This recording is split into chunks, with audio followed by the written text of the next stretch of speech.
جی، میرا سوال جو ہے نا شیخ کفایت اللہ ثنابلی سے ہے۔ سوال جی یہ کہ شیخ جب مقلدین اپنی تقلید کو ثابت نہیں کر پاتے ہیں، تو ہمارے پر یہ الزام لگاتے ہیں کہ ہم غیر مقلد ہیں، اہل حدیث غیر مقلد ہے، اور یہ آج کے علماء کی جو حدیث میں جو ان کے علماء کو آج سمجھ میں آتا، یہ لوگ اس کو لیتے ہیں، ہم تو امام ابو حنیفہ بڑے بڑے ائمہ جو ہے نا ان کی تشریح کو لیتے ہیں۔ حالانکہ ہم لوگ کا یہ مسئلہ بالکل واضح ہے کہ ہم اپنے آپ کو سلفی بولتے ہیں کہ ہم قرآن حدیث کے اس مفہوم کو مانتے ہیں جو سلف نے کیا ہے۔ تو کیا ایک آدمی کیا ہم غیر مقلد ہیں؟ اور بہت سارے اہل حدیث نوجوان بھی نا یہ اس بات کے شکار ہے کہ وہ سمجھتے ہیں کہ ہم غیر مقلدی ہیں، ہم قرآن حدیث کو مانتے ہیں، قرآن اور صحیح حدیث کو ہی مانتے ہیں۔ جیسا کہ ذاکر نائک صاحب کا بھی دعویٰ ہے، صرف قرآن حدیث کا وہ ذکر کرتے ہیں ہمیشہ، اور منہج سلف کا ذکر نہیں کرتے۔ تو بہت سارے اہل حدیث نوجوانوں کے اندر ہی منہج اہل حدیث سے متعلق یہ غلط فہمی ہے کہ ہمارا جو منہج ہے نا وہ غیر مقلدیت والا منہج ہے۔ تو مہربانی اس سلسلے میں رہنمائی فرمائیں۔ دیکھیں، یہاں پہ دو بات ہے۔ سب سے پہلی بات یہ ہے کہ ہم اپنے آپ کو غیر مقلد بھی نہیں کہتے ہیں، ہم یہ نہیں کہتے ہم غیر مقلد ہیں، ہم اپنے آپ کو اہل حدیث کہتے ہیں۔ ہم نہ اپنے آپ کو مقلد کہتے ہیں، نہ اپنے آپ کو غیر مقلد کہتے ہیں۔ ہم دونوں میں سے ہمارا کوئی نام نہیں، نہ کوئی ہمارا ٹائٹل ہے، نہ ہماری کوئی پہچان ہے۔ ہم اپنے آپ کو اہل حدیث کہتے ہیں، اور ہم قرآن اور حدیث کو جس طرح سے ہم مانتے ہیں اس کو ہم اتباع سے تعبیر کرتے ہیں، ہم اس کو تقلید سے تعبیر نہیں کرتے۔ رہی بات یہ کہ یہ جو الزام لگاتے ہیں کہ ہم تو امام ابو حنیفہ یا فلاں فلاں کے ذریعے سے ہم قرآن و حدیث کو سمجھتے ہیں، اور یہ لوگ آج اپنے فہم سے قرآن و حدیث سمجھتے ہیں، تو سراسر بہتان ہے، یہ سراسر الزام تراشی ہے۔ ہمارا کہنا ہے کہ قرآن اور حدیث کی جو نصوص بالکل صریح ہیں، اپنے آپ میں بہت ہی واضح ہیں، جس میں کوئی دو رائے ہے ہی نہیں، تو اس میں تو کوئی مسئلہ نہیں۔ بلکہ خود یہ لوگ بھی کہتے ہیں نا کہ عقیدے میں ہم کسی کی تقلید نہیں کرتے، یہ لوگ خود کہتے ہیں کہ عقیدے میں کوئی تقلید نہیں ہوتی ہے۔ تو ایسے جو عقیدہ ہو یا مسئلہ ہو یا کوئی بھی مسئلہ ہو، اگر بہت ہی واضح ہے اس میں تو کوئی دقت نہیں ہے۔ لیکن کوئی نص قرآن یا حدیث کی جو بہت واضح نہیں ہے، لیکن اس پر اگر صحابہ کرام کا اتفاق ہوا ہے، تابعین کا اتفاق ہوا ہے، تبع تابعین کا اتفاق ہوا ہے، تو ہم اس سے نہیں ہٹ سکتے۔ تو یہ کہنا کہ اہل حدیث کا مطلب ہے کہ قرآن حدیث لے کے جو چاہے آدمی سمجھ لے، تو یہ کہنے والا چاہے کوئی اہل حدیث نوجوان ہو چاہے غیر اہل حدیث ہو، یہ بات غلط ہے۔ اہل حدیث کا یہ مطلب نہیں ہے کہ قرآن اور حدیث لے کے جو چاہے اس کا مطلب نکال لیں، بلکہ اہل الحدیث جب کہتے ہیں نا، تو اہل الحدیث میں لفظ جو حدیث استعمال ہوتا ہے، یہ ایک ٹائٹل ہے، ایک اصطلاح ہے۔ اہل الحدیث ایک اصطلاح ہے۔ تو اس اصطلاح میں کا جو مفہوم ہے نا، وہ مفہوم یہ ہے کہ ہم حدیث کو مانتے ہیں، قرآن کو بھی حدیث کہا گیا ہے، ہم حدیث کو مانتے ہیں، اللہ کے رسول کی حدیث کو بھی حدیث کہا جاتا ہے، اور ہم جو صحابہ کرام کے آثار ہیں ان کو بھی مانتے ہیں، ان کو بھی حدیث کہا جاتا ہے۔ تو جب ہم اپنے آپ کو اہل الحدیث کہتے ہیں، اس کا مطلب ہے کہ قرآن کو ماننے والے، حدیث کو ماننے والے، اور صحابہ کرام کے آثار یعنی فہم سلف کو، صحابہ کو ماننے والے۔ تو یہ اہل حدیث کا منہج ہے، یہ اہل حدیث کا طریقہ ہے کہ قرآن اور حدیث کو ماننا ہے، اس کا اتباع کرنا ہے، لیکن قرآن حدیث کو ماننے کے ساتھ ساتھ اس کا جو صحیح فہم ہے اس تک بھی ہمیں پہنچنا ہے۔ صرف قرآن حدیث کا حوالہ کافی نہیں ہے کہ اگر کوئی بندہ کوئی بات کہتا ہے تو دو چیزیں چیک کرنا بہت ضروری ہے۔ ایک یہ کہ قرآن و حدیث کا صحیح حوالہ کی نہیں ہے کہ نہیں، قرآن کی آیت ہے تو آیت موجود ہے کہ نہیں، حدیث ہے تو حدیث صحیح کہ نہیں، یہ چیک کرنا ضروری ہے۔ اور دوسرا کہ آیت یا حدیث کا جو فہم بندے نے پیش کیا ہے، جو فہم پیش کیا ہے، وہ فہم واقعی وہی ہے جو صحابہ کرام کا فہم تھا، یا آج کسی نے قرآن تو پڑھا ہے، حدیث تو پڑھا، لیکن فہم آج کا ہے۔ تو یہ الزام ہے اہل حدیث پہ۔ اہل حدیث کا یہ منہج بالکل نہیں ہے کہ قرآن حدیث پڑھ کے جو چاہو اس کا مطلب نکال دو، بلکہ اہل حدیث کا مطلب یہ ہے کہ قرآن حدیث صحابہ کرام کا جو ہمارے سلف صالحین ہیں، صحابہ تابعین، ان کے فہم کے مطابق قرآن حدیث کو سمجھنا، یہی اہل حدیث کا مطلب ہے۔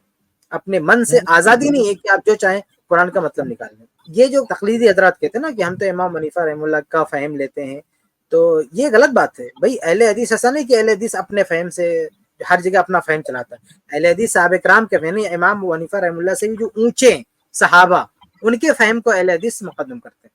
ٹھیک ہے، تو مطلب واضح ہے کہ باقی سلفیت جو ہے وہ ضد تقلید کی اور غیر ائمہ، مقلد تمام دونوں کی۔ محدثین، فقہاء، مفسرین، ان سب کے فہم کو بھی ہم سامنے رکھتے ہیں، سب کی اجتہادات سے، علمی خدمات سے ہم استفادہ کرتے ہیں۔ ہم یہ نہیں کہتے کہ یہ کہتے ہیں کہ ہم امام حنیفہ رحمہ اللہ کا فہم لیتے، تو ایسا نہیں کہ ہم امام حنیفہ یا دیگر ائمہ سے کوئی استفادہ ہی نہیں کرتے، ہم استفادہ کرتے ہیں، ان حضرات سے بھی استفادہ کرتے ہیں، اور اسی طرح سے ان سے اوپر کا کے جو علماء ہیں، صحابہ ہیں، تابعین ہیں، اگر ان کا فہم ہم کو مل جاتا جو ان کے خلاف ہے، تو ہم صحابہ تابعین کے فہم کو امام ابو حنیفہ رحمہ اللہ کے فہم پہ مقدم کرتے ہیں۔ اصل میں ہمارے یہاں بر صغیر میں جب غیر مقلد کہا جاتا ہے نا، تو غیر مقلد سے مراد ہوتے ہیں منکرین سنت، یعنی ان کو غیر مقلد اس لیے کہا جاتا ہے جو منکرین حدیث ہے، منکرین سنت ہے، کہ وہ سرے سے جتنے بھی ہمارا جو ایک فقہی ذخیرہ ہے ہمارے ائمہ دین کا، وہ سرے سے اس کو مسترد کر دیتے ہیں۔ اور وہ یہ اس بات کے قائل ہیں کہ دین کی ساری چیزیں نئے سرے سے جو ہے نا اپنے طور پہ سمجھی جائیں گی. تو یہ جو بات ہے نا کہ دین میں جتنے بھی فقہ نے جو کوششیں کی ہیں ان کو بیک زبان مسترد کر دینا اور دین کو از سرے نو دوبارہ نئے طریقے سے سمجھنا ہے، تو اس کا تو ہم خود انکار کرتے ہیں. تو اس لیے غیر مقلد کہہ کر کے صرف تقلید کا انکار مراد نہیں ہوتا ہے، بلکہ فقہا کا بھی انکار مراد ہوتا ہے. یعنی اپنی فقہی جو ہمارے فقہی ذخیرہ ہے، ہمارے ائمہ کی جو فقہی خدمات ہیں، ان فقہی خدمات کی نفی کرنے والے غیر مقلد ہوتے ہیں. تو ہم تو بار بار یہ بات کرتے ہیں، ہماری کتابیں آپ اٹھا کر کے دیکھ لیں جو فقہی موضوعات پر ہیں، ہم تو قدم قدم پر اپنے ائمہ کا حوالہ دیتے ہیں. ہم اس کو اپنا بہت قیمتی سرمایہ سمجھتے ہیں جو ہمارے ائمہ نے فقہی خدمات انجام دی ہیں، اس سے بکثرت ہم استفادہ کرتے ہیں، اس کا حوالہ دیتے ہیں. البتہ معاملہ وہی ہے جو میں نے شروع میں کہا کہ ان ائمہ کو ہم امام کے درجے پر رکھتے ہیں، ان کو علماء کے درجے پر رکھتے ہیں، ان کو رسول کا درجہ نہیں دیتے. باقی ان کی تو ساری جو فقہی کوششیں ہیں، جو استدلالات ہیں، جو دلیلیں ہیں، اسے ہم بھرپور استفادہ کرتے ہیں الحمدللہ. اس کے حوالے ہماری کتابوں میں آتے ہیں، ہمارے خطابات میں آتے ہیں. اچھا، یہ جو کہہ رہے ہیں کہ ہم لوگ جو ہے یہ لوگ تو اپنے جو بعد کے علماء ہیں ان کی باتیں مانتے ہیں اور ہم تو امام ابو حنیفہ کی بات مانتے ہیں، یہ بات بھی غلط ہے، یہ بات بھی صحیح نہیں ہے. امام ابو حنیفہ رحمۃ اللہ علیہ کے جو ہے شاگردوں نے امام صاحب سے اختلاف کیا، پھر وہیں امام صاحب کتنے اقوال کٹ پٹ گئے، امام صاحب کا قول نہیں رہا. اس کے بعد میں متاخرین فقہائے حنفیہ اور پھر موجودہ زمانے کے جو حنفی علماء ہیں وہاں سے ہوتے ہوئے آئیے یہاں تک دیکھیے کہ امام ابو حنیفہ رحمۃ اللہ علیہ کے کتنے اقوال پہ عمل ہو رہا ہے اور کتنے اقوال پہ جو ہے تقلید ہو رہی ہے. اور پھر جو نئے نئے مسائل پیدا ہو رہے ہیں ان نئے مسائل میں ان کے علماء پھر کہاں امام ابو حنیفہ کی بات لے کے آ سکتے ہیں. اور اگر آپ یہ کہتے ہو کہ نئے مسائل کو امام ابو حنیفہ کے اصولوں کی روشنی میں پرکھا جاتا ہے، تو جب آپ یہ کر سکتے ہو تو ہم یہی کام نئے مسائل کو اللہ کے رسول کی حدیثوں، قرآن کی آیتوں، صحابہ کے فتاوی کو لے کر کے پرکھتے اور جانچتے ہیں. تو پھر یہ کون سا الزام آپ دے رہے ہیں اور کیا کہنا چاہتے ہیں؟ یہ بھی تو ایک عجیب بات ہے. اچھا، فقہی مسائل میں کوئی اہل حدیث کا ایک مسئلہ بتائیں جو اہل حدیث کے مفتہ بھی ہو، رائج ہو، اور اس کو کسی سابق امام اس کا نہ ہو، کوئی یعنی امت کے کسی امام نے وہ بات نہ کہی ہو اور اہل حدیث نے وہ بات کہہ دی ہو. یہ جو کہتے ہیں نا بار بار کہ ہم تو امام حنیفہ کی بات مانتے ہیں، تم بعد کے علماء کی بات مانتے ہو، تو بھائی اہل حدیث نے کون سی ایسی بات کہی ہے کسی فقہی مسئلے میں جن میں ان کا کوئی امام نہیں ہے، یعنی وہ پہلی مرتبہ انہوں نے وہ بات کی، ورنہ امت کی تاریخ میں وہ بات کبھی نہ کہی گئی ہو. اہل حدیث نے پہلی مرتبہ وہ فتویٰ دیا ہو، باقی امت کے کسی امام نے وہ فتویٰ نہ دیا. ایسا کوئی ایک مسئلہ بھی پیش نہیں کر سکتے، بلکہ ہمارے ہاں تو اصول ہے لا یجوز احداث قول جدید، کہ کوئی بھی جدید قول نہیں ایجاد کیا جا سکتا ہے. یعنی جو فقہی اختلافات ہمارے یہاں پہ ہوئے ہیں، جہاں پہ اختلاف نہیں ہوا وہاں تو مسئلہ ہی نہیں ہے. جہاں امت کے تمام فقہا متفق ہو گئے ہیں تو اجماع ہو گیا، اجماع تو ویسے ہی دلیل ہو جاتا ہے. جہاں اجماع نہیں بھی ہوا ہے کسی مسئلے میں تو ہم یہ کہتے ہیں کہ اگر اجماع نہیں ہوا، فقہا کے درمیان اختلاف ہو گیا، تو بعد میں آنے والے کے لیے بس اتنی اجازت ہے کہ وہ اس اختلاف کے دائرے میں رہ کر کے کوئی ایک قول انتخاب کر لے. اس اختلاف کے دائرے سے باہر جا کر کے وہ نئی بات نہیں کہہ سکتا ہے. مثلا جیسے بھی پچھلے بار بھی چہرے کے پردے کی بات آئی تھی نا، تو یہ بات جو ہے وہ سمجھائی گئی تھی کہ بھائی چہرے کے پردے کے معاملے میں فقہا کے ہاں دو قول پائے جاتے ہیں. بعض علماء کہتے ہیں کہ چہرے کا پردہ واجب ہے، بعض کہتے ہیں مستحب ہے. یعنی دو طرح کا اختلاف ہے، کچھ لوگوں نے کہا ہے مستحب ہے، کچھ لوگوں نے کہا ہے واجب ہے. تو بعد میں آنے والے کے لیے لازم ہے کہ وہ انہی دو قول میں سے کوئی ایک قول اختیار کرے، یا تو وہ کہہ دے کہ واجب ہے یا تو وہ کہہ دے مستحب ہے. وہ یہ نہیں کہہ سکتا بعد والا کہ یہ حرام ہے، یا کہہ دے کہ مکروہ ہے یا مباح ہے. وہ اس کو حرام، مکروہ، مباح نہیں کہہ سکتا ہے. دو میں سے کسی ایک قول کو وہ جو ہے نا راجح قرار دے گا. تو یہ کہنے کا یہ مطلب ہے کہ اہل حدیث کا کوئی ایک قول آپ ایسا نہیں دکھا سکتے ہیں جس میں ان کو کسی امت کی کسی امام نے وہ بات نہ کہی ہو اور اہل حدیث وہ بات کہہ رہا ہوں. ہاں ایسا ہو سکتا ہے کہ کوئی قول ایسا اہل حدیث اختیار کرے جس میں چاروں مذاہب میں نہ پایا جائے. یعنی یہ بہت سارے ایسے مسائل ہیں، خاص طور پہ شیخ کفایت اللہ صاحب نے تو ایسے بہت سارے مسائل جمع کیے ہیں غالباً طلاق والی کتاب میں اپنی، کہ جس میں چاروں ائمہ متفق ہیں لیکن اہل حدیث اس کے خلاف جا رہے ہیں. پر صرف چاروں ائمہ ہی تو دین کے ائمہ نہیں ہیں، ان کے علاوہ بھی بہت سارے ائمہ ہیں. تو ایسا ہو سکتا ہے کہ چاروں امام کسی مسئلے میں متفق ہو جائیں لیکن اہل حدیث کسی اور امام کی بات کو اس دلیل کی وجہ سے قبول کر لیں. پر اہل حدیث کوئی ایسا موقف اختیار نہیں کرتے جس میں امت کے کسی امام نے وہ بات نہ کہی ہو، اور اہل حدیث جو ہے وہ نہیں ایک دم بالکل بات پیش کر دے جو امت میں کبھی نہ کہی گئی ہو. ہم اس کو جائز ہی نہیں سمجھتے. ہمارے یہاں یہ بات ہے ہی نہیں، ہمارے اصولوں کے خلاف ہے کوئی تیسرا قول ایسا لے کر کے آنا جو امت میں کبھی کہا ہی نہیں گیا ہے. یہ تو اجماع کے خلاف چلی جانے والی بات ہو جاتی ہے. تو کوئی عملی طور پہ کوئی ایک ثبوت نہیں پیش کر سکتا ہے اس کا کہ اہل حدیث جو ہے وہ کوئی ایسی بات انہوں نے کہہ دی ہے جو آج تک کسی امام نے نہیں کہی ہے. ٹھیک ہے شیخ، ماشاء اللہ تینوں شیخ نے اچھا جواب دیا.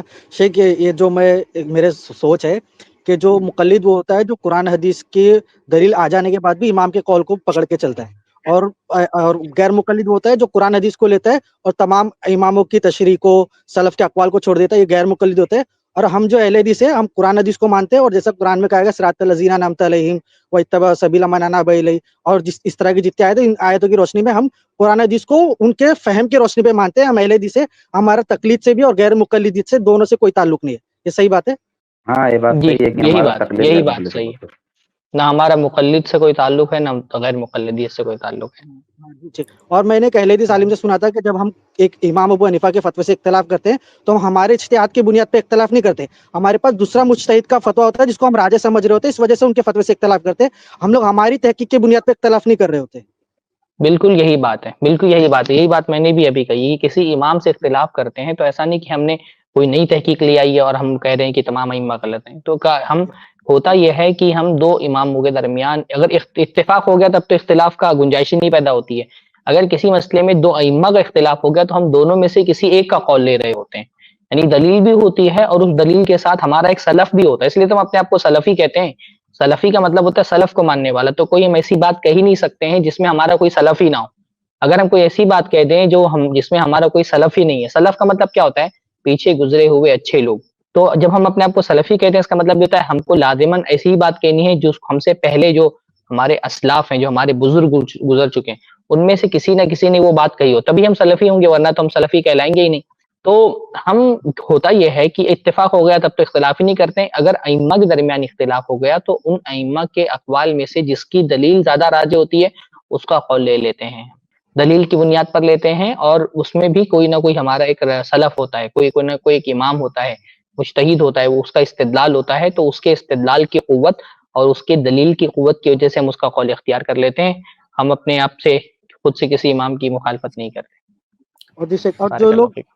جو لوگ جی مجتہد نہیں ہوتے ہیں، ایک تھوڑی سی وضاحت. جیسا کہ میں نے ہمارے ایک اہل عالم سے سنا تھا، وہ فرما رہے تھے کہ جو شخص مجتہد نہیں ہے اور وہ مجتہد سے اختلاف کرتا ہے اور اس اختلاف میں اس کا کوئی مجتہد نہیں ہے، اس کا کوئی سلف نہیں ہے، تو ایسا شخص گمراہ ہونے کے راستے پہ نکل پڑا ہے. ظاہر سی مجتہد بات سے ہے نا، اختلاف آپ کوئی ایسا قول نہیں کہہ سکتے جس میں آپ کا کوئی سلف نہ ہو. جی یعنی اگر آپ کا کوئی سلف نہیں ہے، دیکھیے کیسا ہوتا ہے نا کہ امت میں ہمیشہ ایک طبقہ تو ایسا موجود رہا ہے نا جو حق پر ہے. اگر آپ کوئی ایسی بات کہہ رہے ہیں جو امت میں کبھی نہیں کہی گئی ہے تو اس کا مطلب کہ یہ اس طبقے کے بھی خلاف آپ جا رہے ہیں جو حق پر تھا، وہ ہمیشہ تھا موجود. تو جی وہ ایسی کوئی بات آپ نہیں لا سکتے ہیں جو امت میں کبھی نہیں کہی گئی ہے، کیونکہ امت میں ہمیشہ ایک طبقہ تو ہمیشہ حق پر موجود رہا ہے نا. تو اگر آپ کو ایسی بات بول دیں جو امت میں کبھی نہیں کہی گئی، اس کا مطلب آپ اس طبقے کے بھی خلاف چلے گئے جو حق پر موجود تھا اور ہمیشہ سے تھا. تو اس لیے آپ ایسی کوئی بات نہیں کہہ سکتے ہیں جو امت میں کبھی نہیں کہی گئی ہو. کوئی نیا قول آپ نہیں پیش کر سکتے ہیں. ٹھیک ہے. چلیے، میرے کو یہی بارک اللہ بات فیک. واضح کرنے کا تھا کہ ہم غیر مقلد نہیں ہے، یہ الزام ہے ہمارے اوپر. ہاں ہم نہیں بولتے اپنے آپ کو، ہم اپنے آپ کو غیر مقلد بولتے بھی نہیں ہیں. اور اور ہم جو ہے بھی نہیں. تقلید نہیں کرتے ہیں ان کو ہم آپ کو غیر مقلد بولنا بھی نہیں چاہیے. بھائی آپ محقق بول رہے ہیں، ہم کو تقلید کی ضد تحقیق آتی ہے. جیسے بدبو کی ضد غیر بدبو نہیں آتی ہے نا، خوشبو آتی ہے. اگر کوئی بولے بدبو کی ضد غیر بدبو ہے تو وہ غلط بول رہا ہے. بھائی بدبو کی ضد غیر بدبو نہیں ہوتی ہے، بدبو کی ضد خوشبو ہوتی ہے. تو مقلد کی ضد غیر مقلد نہیں ہوتی، مقلد کی ضد تو اہل حدیث ہوتی ہے. تو آپ ہم کو اہل حدیث بولیں، اب ہم کو محقق بول لیں، اب ہم کو طالب علم بول لیں، لیکن مقلد کی ضد غیر مقلد تو ویسے بھی ٹھیک نہیں ہے ہم کو غیر مقلد بولنا. بارک اللہ لیکن فیکم. ایک سوال اور ذہن میں ہے، جیسا کہ عوام جی محمد تھوڑا بھائی، اہم ہے. ایک اجازت دیں. جیسا انسان میں، مسلمانوں میں 3 طبقے، ایک مجتہدین کا ہے، ایک محققین کا ہے اور ایک عوام کا ہے. تو ہم اہل حدیثوں میں یہ چیز دیکھا جا رہا ہے کہ جو عوام ہے نا، یہ طے کر رہی ہوتی ہے کہ مجتہدین میں سے کس کا فتویٰ راجح ہے اور کس کا مرجوع ہے. یہ عام عوام کا کام ہے یا محققین کا کام ہے یہ طے کرنا مجتہدین کے فتوے میں سے کون سا راجح ہے اور کون دیکھیں، سا مرجوع ہے؟ عامی اپنے علم کے مطابق علماء سے دریافت کرے گا، اور علماء اس کو دلیلوں سے جواب دیں گے، اور اپنے طور پہ اس کو لگے گا جو دلیل جس کی راجح ہے اس پر وہ عمل کرے گا. عامی کو اللہ تعالیٰ نے جو علم دیا ہے نا، اپنے علم کے مطابق وہ اپنے علم کے درجے میں تحقیق کرے گا. ہمیشہ عامی جو ہے نا وہ ڈائریکٹ کبھی بھی استفادہ نہیں کرتا ہے، وہ ہمیشہ علماء سے دریافت کرتا ہے. ایون جو حنفی ہے وہ ایسا تو نہیں ہوتا ہے نا کہ وہ ڈائریکٹ جا کر کے امام ابو حنیفہ کی کتابیں پڑھ رہے ہیں، یا جو کتب ظاہری روایہ ہے ڈائریکٹ جا کر کے ان سے استفادہ کر رہے ہیں. وہ بھی اپنے مفتی سے پوچھتا ہے. مقلد عامی میں اور اہل حدیث عامی میں کیا فرق ہوتا ہے؟ مقلد عامی اپنے مفتی کے پاس جاتا ہے تو وہ بولتا ہے مجھے میرے مسلک کے مطابق فتویٰ دو. اہل حدیث عامی جب اپنے مفتی کے پاس جاتا ہے تو وہ بولتا ہے مجھے قرآن و سنت کے مطابق دلیل کے ساتھ مسئلہ بتائیے. تو ایک عامی مقلد میں اور ایک عامی اہل حدیث میں فرق ہوتا ہے کہ عامی مقلد اپنے امام ہی کا قول مانگتا ہے، اس کو یہی سکھایا گیا کہ تم اپنے امام کا قول مانگو، اسی کے مطابق عمل کرو. اہل حدیث جب کوئی استفتاء لے کر کے جاتا ہے نا عالم کے پاس تو وہ نیچے لکھتا ہے براہ کرم قرآن و سنت کی روشنی میں جواب دے. تو عامی بھی جو ہے نا وہ علماء سے استفادہ کرے گا. تقلید کا یہ مطلب نہیں ہوتا ہے کہ علماء کو ہٹائی دینا ہے بیچ سے، خود ڈائریکٹ قرآن و سنت سے استفادہ کرنا ہے. علماء تو بہرحال موجود رہیں گے اور علماء ہی کے ذریعے سے دین کو سمجھا اور سیکھا جائے گا. پر یہ ہے کہ علماء سے آپ کیا سیکھیں گے؟ کیا علماء سے آپ اپنا مسلک پوچھیں گے یا علماء سے آپ قرآن و سنت کی دلیل پوچھیں گے؟ اس سے فرق ہوتا ہے آپ کے منہج کا. مقلد اپنے علماء سے اپنے مسلک کے مطابق فتویٰ مانگتا ہے اور جو اہل حدیث ہوتا ہے وہ اپنے علماء سے دلیل کے مطابق فتویٰ مانگتا ہے. بارک اللہ فیکم. جزاک اللہ خیر. اس کلپ کی فل ویڈیو دیکھنے کے لیے ہمارے چینل پر ضرور آئیں. آئی پلس ٹی وی نے ایک نیا یوٹیوب چینل شروع کیا ہے جس کا نام ہے آئی پلس ٹی وی اختلاف کا حل. اس چینل پر صرف اختلافی مسائل پر ویڈیوز آئے گی لیکن دلائل کے ساتھ اور بھائی چارگی کے ساتھ. آپ کو میں دعوت دیتا ہوں کہ آپ بھی ہمارے اس چینل کو سبسکرائب کریں، ہماری ویڈیوز کو شیئر کریں اور نوٹیفیکیشن آئیکن کو آل سلیکٹ کریں تاکہ آپ کو ہماری ویڈیوز کا نوٹیفیکیشن مل سکے. جزاک اللہ خیر، والسلام علیکم ورحمۃ اللہ.